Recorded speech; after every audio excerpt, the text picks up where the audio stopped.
The story I'm about to tell you happened to me when I was 19 and still living in Miami.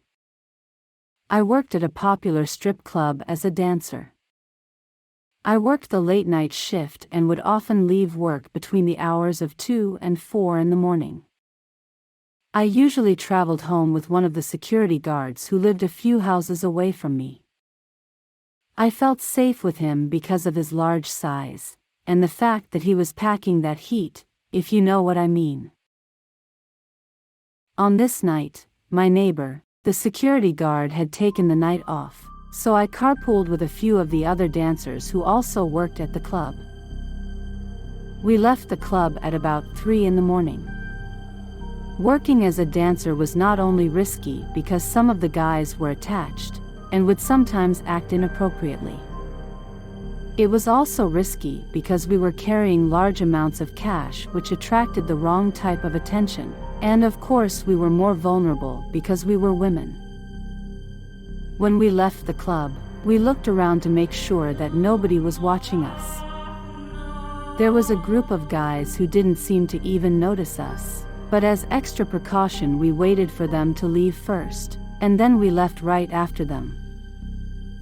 My friend Katrina was driving, I was on the front passenger side, and our friend Jasmine was in the back seat.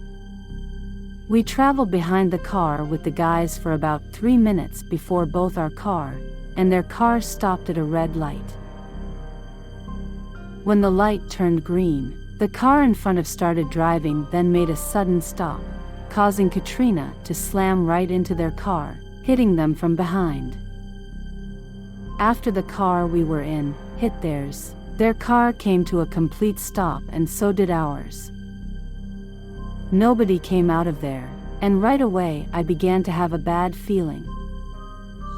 "I gotta check on them," Katrina said. I told her not to get out, and to wait for them to approach us instead. Jasmine suggested we call the police, but that was not an option since we had all been drinking before we left the club. We all sat waiting for about 2 minutes before Katrina got out of the car and began walking towards the car in front of.